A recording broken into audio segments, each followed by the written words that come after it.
Good morning, hello everyone. कैसे हो आप सभी? आई होप आप लोग बहुत अच्छे होंगे। मैं भी बहुत अच्छी हूँ। और अभी सुबह के टाइम में मेरा हो चुका है नहाना धोना, पूजा, सारे काम हो चुके हैं, नाश्ते हो चुके हैं सबके।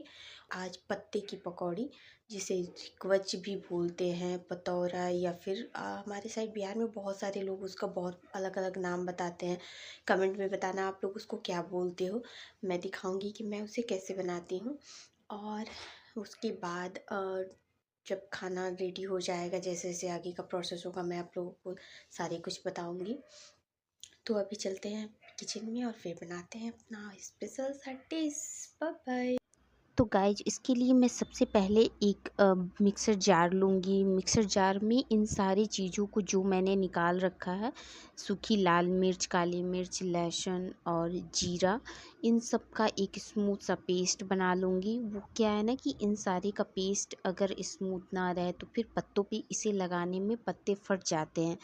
तो इन सारे को मैं एक मिक्सर जार में डाल करके उसे फ़ाइन एक पेस्ट बना लूँगी। उसके साथ मैं उसमें 2 चम्मच हल्दी पाउडर ऐड करूँगी और उसके बाद इन सारी चीज़ों को अच्छे से थोड़ी सी पानी डाल करके और उसके बाद मैं इसे पीस लूँगी।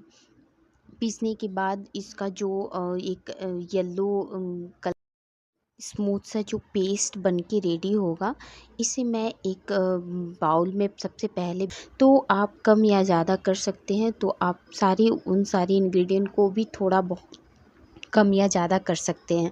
तो इन सारे को मैं पहले बेसन में ले करके इस पेस्ट को डालूँगी। और जो भी जार में थोड़ी बहुत होगी, तो पानी तो ऑलरेडी ऐड करना ही है, तो आप उसे में थोड़ी सी पानी डाल करके उसे बेसन में डाल सकते हैं। फिर इसमें मैं डालूँगी 2 या ढाई चम्मच तक नमक। नमक डालने के बाद मैं इसे एक स्मूथ सा पेस्ट बनाऊंगी। उसमें लेमन भी ऐड करना है, क्योंकि अरवी के पत्ते होते हैं ना, वो थोड़े से गले में लगते हैं। कोई कोई तो बिल्कुल भी नहीं लगता, लेकिन कोई कोई बहुत ज़्यादा लगता है। तो उसके लिए आप या तो आम के अचार जो आते हैं बने हुए, घर के हो या मार्केट के हो, वो डाल सकते हैं, या फिर आप लेमन जूस डाल सकते हैं। तो मैं यहाँ लेमन जूस और अचार दोनों का ही यूज करूँगी, क्योंकि घर में सबको थोड़ी सी खट्टी बहुत पसंद है। तो यहाँ मैं एक इसका स्मूथ सा पेस्ट रेडी करूँगी जो पत्तों पे लगाना है। तो अब मैं इसमें डाल रही हूँ 1 स्पून अचार, जो ये मेरे घर का बना हुआ है। आम का कुच्चा जिसको बोलते हैं, ये हमारे यहाँ खुद मैं बनाती हूँ, तो ये बना करके हमने रखा हुआ है। साथ ही इसकी मैं ऐड करूँगी 2 चम्मच लाल मिर्च, तीखी लाल मिर्च। 2 चम्मच इसमें कलर के लिए मैं काश्मीरी लाल मिर्च का ऐड करूँगी, जो एवरेस्ट का तीखा लाल होता है। फिर 2 चम्मच जीरा तो ऑलरेडी है, तो धनिया पाउडर मैं इसमें डालूँगी 2 चम्मच। अगर आपको सब्जी मसाले या चिकन मसाले खाना पसंद है, तो आप वो भी ऐड कर सकते हैं। और इसके साथ ही मैं इन सबको मिक्स करके एक स्मूथ सा पेस्ट बना लूँगी। आप थोड़ी सी पानी थोड़ा थोड़ा करके डालें और इन सबको अच्छे से मिक्स कर लें। पहले एकदम स्मूथ सा पेस्ट हो और सारे जो भी हमारे मसाले हैं वो अच्छी तरीके से इसमें मिक्स हो जाएं। मिक्स होने के बाद मैं इसे एक प्लेट रख के, या फिर आप चॉपिंग बोर्ड हो, या फिर अगर आप अपने स्लैब पे करना चाहते हो तो उस पे भी आप कर सकते हैं। ऐसा कुछ भी नहीं है। मैं इसे अच्छे से क्लीन करके उसके बाद डायरेक्ट इस पे ही करती हूँ हमेशा से। तो इस घोल को पत्ते के पीछे साइड से एक एक करके और बहुत अच्छे से लगाना होता है। कहीं भी ये नहीं कि बेसन ना लगे अच्छे से घोल जो बना हुआ है। और ऐसे करके आप एक के ऊपर एक ऐसे लेयर बना करके और इस घोल को अच्छे तरीके से चारों तरफ लगा दें। ध्यान रहे कि घोल बहुत गाढ़ा नहीं होनी चाहिए और बहुत पतली भी नहीं होनी चाहिए। अगर गाढ़ी हो जाएगी तो फिर आपको लगाने के टाइम में थोड़ी सी प्रॉब्लम होगी, आपके पत्ते फट जाएंगे।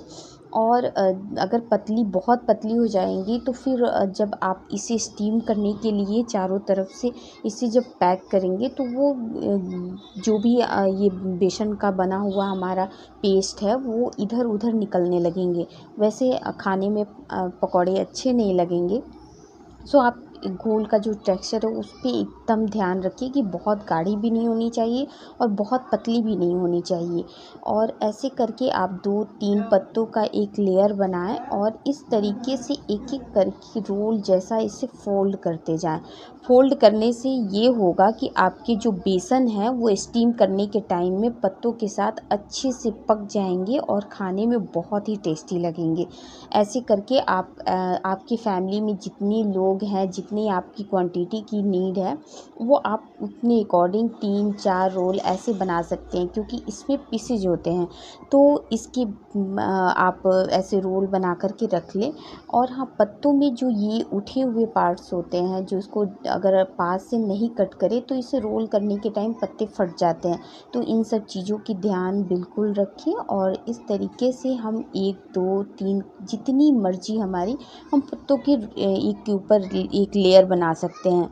ऐसा नहीं कि 3 का बनाएं या 4 का बनाएं। अगर आपके पत्ते बहुत छोटे छोटे हैं या फिर बहुत सॉफ्ट हैं तो आप 4 या 5 का भी ऐसे बना सकते हैं। अगर आपको बहुत मोटा और बड़ा नहीं वैसे बनाना है, छोटे छोटे पकौड़े बनाने हैं, तो 2 या 3 आप मैक्सिमम ऐसे करके लगा सकते हैं। और जो पत्ते फटे हो तो अंदर में आप उसे लगा सकते हैं। ऐसा कुछ भी नहीं कि सारे पत्ते सीधे हो। जिसके पास ईज़िली अवेलेबल है वो जाते हैं, उसे तो कोई प्रॉब्लम नहीं है, लेकिन जिनके पास नहीं मिलते हैं तो अगर 1-2 पत्ते फटे भी हैं तो आप उसे अंदर में ऐसे करके एक के ऊपर एक लगा सकते हैं लेयर में। छोटे बड़े हर साइज़ के आप करके, क्योंकि इन सारे को एक रोल बना लेना है। और इस तरीके से हमने 2-3 रोल बना लिए हैं और इसे अब मैं स्टीम करूँगी। स्टीम करने के लिए आप चाहे तो माइक्रोवेव में कर सकते हैं। आपके पास अगर माइक्रोवेव अवेलेबल नहीं है तो आप इसे कढ़ाई में या किसी पतीले में आप पानी रख के उसमें ये हीट वाली जो आप स्टैंड आती है ना वून, उसको रख के और उसके ऊपर आप एक एक ऐसे सजा करके उसके बाद आप इसे स्टीम कर सकते हैं। या फिर आपके पास इडली वगैरह का मशीन हो या फिर दूध का जो आप पतीले पे ऊपर में रखते हो, वैसा कोई आपके पास कुछ भी जाली वाली जो भी चीज़ हो, पानी के ऊपर रख के आप इसे अच्छे से स्टीम कर सकते हो। उतना तक हमें स्टीम करना है जितने में ये पत्ते की जो बेसन है अंदर की वो पक जाए। अब यहाँ जब तक वो पत्ते हमारे स्टीम हो रहे थे तब तक मैंने एक बेसन की पतली घोल बना ली। इस घोल में अब मैं क्या करूँगी कि हमारी जो स्टीम की हुई पत्ते की वो रोल है उसे मैं बाहर निकालूंगी। और बाहर निकालने के बाद मैं 2 से 3 मिनट 5 मिनट तक आप उसे ठंडे होने के लिए छोड़ सकते हैं। और मैंने बहुत टाइम से वो बंद कर रखा था, सो थोड़ी सी ठंडी हो गई थी। और क्या है ना कि मैं जिस टाइम में ये शूट कर रही थी और मैं बना रही थी तो मैं दोपहर के टाइम में कर रही थी। उस टाइम में सबके खाना खाने का टाइम हो रखा था, तो मुझे थोड़ी जल्दी थी, तो मैं इसे गरम में ही कट करके और जल्दी बनाने लगी थी। आप चाहे तो इसे अच्छे से ठंडे होने तक इसका वेट कर सकते हैं और ठंडे होने के बाद इसकी पीसेज कुछ इस तरीके से बन के आते हैं। खाने में बहुत टेस्टी लगती है। जिन लोगों ने खाया होगा उसे तो पता होगा, जिन लोग नहीं खाएंगे एक बार इस ऐसी पत्ते के पकौड़े को ट्राई ज़रूर करें। इस विधि से बहुत ही टेस्टी होती बन के तैयार होती हैं। तो ये बहुत ज़्यादा मेहनत भी नहीं लगती है और खाने में बहुत ही अच्छे लगते हैं। तो आप मेरे हुए बताए तरीके से एक बार बना कर के आप ज़रूर ट्राई करें कि आपको कैसे लग रहे हैं। तो इस 2 या 3 रोल जो हैं उसमें बहुत सारे पकौड़े बन के रेडी हो जाते हैं, क्योंकि आप अपने अकॉर्डिंग मोटी पतली बड़ी छोटी जो भी करना है इसमें आप चेंज करके कर सकते हैं। मैं उसको एक मीडियम पीस साइज़ में कट कर लिया है और कट करने के बाद अब मैं पैन या कढ़ाई लूँगी और उसमें तेल को गरम कर लूँगी। तेल थोड़ी ज़्यादा लेना है क्योंकि पकौड़े दोनों साइड से अच्छे से पक सके। और इसके साथ मैं बनाऊँगी मिर्ची के पकौड़े। ये क्या है ना कि मेरे पापा जी जो हैं उनको ये बहुत पसंद है। जब भी मैं खाने के टाइम में पकौड़े बनाती हूँ ना तो उन्हें ये है कि तुम उसके साथ मिर्ची के पकौड़े ज़रूर बना देना। तो मैं हमेशा से याद रखती हूँ कि मुझे वो बनाने ही हैं। साथ ही मैं इधर अपना चावल चढ़ा रखी हूँ और मैं छोले दाल और ये सारे कुछ मैं बना रखी थी। और बस चावल और पकौड़े मेरे बाकी थे जो मुझे खाने के पहले जस्ट ही बनाने थे, क्योंकि ये सब चीज़ ना गरम खाने में ही अच्छे लगते हैं। सो मैं उस टाइम ही बनाती हूँ। जब भी बनाना होता है तो मैं दोपहर के टाइम में जब लंच का टाइम होता है तो मैं इसे रेडी करती हूँ थोड़ी टाइम लेकर के। और यहाँ मैं इसके साथ बनाए हूँ आंवला और धनिया की चटनी, जो आप मैं एक बार दिखाऊंगी मैं आपको। बहुत ही अच्छे पकौड़े के साथ चटनी, सॉस या कुछ भी खाओ तो वो अच्छे लगते हैं। तो इसके साथ मैंने बनाया है, और इस तरीके से इस पतले घोल में एक एक करके मैं पकौड़े को डाल करके और इसे फ्राई कर लूँगी। मीडियम टू हाई फ्लेम इसे रखना है, लो नहीं रखना है, क्योंकि ये में अच्छे लगेंगे।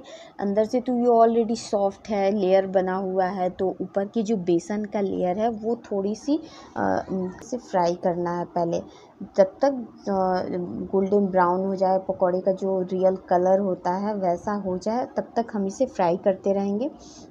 और तलने के बाद हमारा पकौड़ा कुछ इस तरीके से रेडी हो रहा है, और आप देख सकते हैं कितना टेस्टी दिख रहा है। खाने में तो बिलीव मी, खाने में भी उतनी ही टेस्टी लगती है। आप एक बार इस पकौड़े को बना करके ज़रूर ट्राई करना आप लोग। और आप लोगों को अगर मेरी वीडियो अच्छी लग रही हो तो प्लीज़ सब्सक्राइब करें, लाइक करें, कमेंट करें एंड शेयर करें। और आप लोगों की इस तरीके से सपोर्ट से मुझे बहुत अच्छा मोटिवेशन मिलेगी, तो मैं आगे भी आप लोगों के लिए ये सारी वीडियो रेडी करके लाऊंगी। और अभी मेरी स्टार्टिंग है, सो मैं बहुत अच्छे से शूट नहीं कर पाती हूँ। धीरे धीरे मैं आप लोगों के लिए और अच्छे से सारे कुछ एक्सप्लेन करके और शूट करके दिखाऊंगी। सो यहाँ मैं खाने के लिए एक और सलाद रेडी कर रही हूँ, इसे रेडी करके साइड कर लूँगी, तब तक हमारे पकौड़े तल के रेडी हो जाएंगे। और इस तरीके से हमारा होता है दिन का पूरा लंच रेडी। सबको दोपहर के खाने में ना सब कुछ अच्छे से चाहिए होता है, क्योंकि मॉर्निंग में ब्रेकफास्ट में कुछ हल्का ही होता है। फिर नाइट में पापा जी बहुत कम खाने में ये करते हैं, नाइट में वो बस 1 से 2 रोटी ही खा पाते हैं, क्योंकि उन्हें नाइट में खाना बहुत नहीं पसंद है। सो मैं उनके लिए दिन में कुछ भी स्पेशल बनाना होता है, तो मैं सोचती हूँ दिन के टाइम में कुछ ऐसा बनाती हूँ जो वो अच्छे से खा पाएंगे। तो ये है हमारे पकौड़े जो अभी तल के मैं रेडी की हुई हूँ। तो आप लोगों को देखने में कैसे लग रहे हैं, एक बार कमेंट करके ज़रूर बताना आप लोग। और अगर आप लोग को पसंद आए तो प्लीज़ कमेंट ज़रूर करना कि आप लोगों को ये कैसे लगे। इसके साथ हमने बना रखे थे आलू के मसाले, और बेसन की जो घोल थी हमारी उसकी मैंने उस अकॉर्डिंग ही बनाया था, ताकि मैं इसे आलू टिक्की वाली चप भी बना लूँ, आलू चप। तो हमने थोड़ी ही बनाए थे, क्योंकि ये पकौड़े ऑलरेडी बहुत ज़्यादा थे, तो हमने फैमिली मेम्बर के अकॉर्डिंग बस थोड़े ही बनाए। और इसके साथ हम लोगों ने अपना लंच जो था वो सारा एंजॉय किया, बहुत ही ज़्यादा अच्छा लगा। खाने में सारी चीज़ बहुत टेस्टी बने हुए थे। इसलिए नहीं कि मैं बनाई हूँ इसलिए मैं बोल रही हूँ, आप लोग ऐसा बना कर के एक बार ट्राई करना ज़रूर, आप लोग को भी बहुत पसंद आएंगे। एक बार बना कर के देखना आप लोग ज़रूर। सो अब मेरी ये लास्ट जो बचे हुए हमारे पत्ते वाले पकौड़े थे, मैं उनको भी एक एक करके ऐसे तल ली हूँ, सारी ही तल ली हूँ। और आलू वाली जब भी अब मैं डाल रखी हूँ। इस तरीके से हमारा हो गया आज का दोपहर का लंच रेडी। अब बस सारे खाना जो भी हमारा रेडी है उन सबको मैं एक जगह प्लेट में निकाल के आपको दिखाती हूँ कि मैंने आज खाने में क्या क्या बनाया है। ये सारी लंच की तैयारी ना मैं मॉर्निंग में पूजा करने के बाद, ब्रेकफास्ट वगैरह सारा कुछ रेडी करके करने के बाद लंच की तैयारी करती हूँ। तो ये बनाया हमने खाने में। आज का लंच हमारा कैसा लगा प्लीज़ बताइए। तो गाइज यहाँ हमारे हो गए खाना पीना, सारा कुछ ख़त्म हो गया। अब डुग्गू के आने का टाइम हो रखा है, तो मैं उसे लेने जाऊंगी और लेकर के आऊँगी। क्योंकि वो क्या है ना कि अभी हमारे घर के आगे रोड का कंस्ट्रक्शन चल रहा है, तो उसमें ना एक स्टार्टिंग में तो कोई चल नहीं सकता है, तो फिर उसे मुझे थोड़ी दूर से लेकर के आना होता है। नहीं तो पहले तो गया उसकी वैन खुद आती थी और डोर के पास छोड़ करके जाती थी, लेकिन अभी थोड़ी सी प्रॉब्लम हो रही है कि मुझे उसे लेने जाना होता है। तो बहुत दूर नहीं जाऊंगी मैं बस पास में ही जाऊंगी, लेकिन उसे ले करके आऊँगी। और फिर उसके बाद मैं बताऊंगी कि आगे क्या क्या हुआ। तो तब तक बने रहिए इस वीडियो के साथ। Bye bye.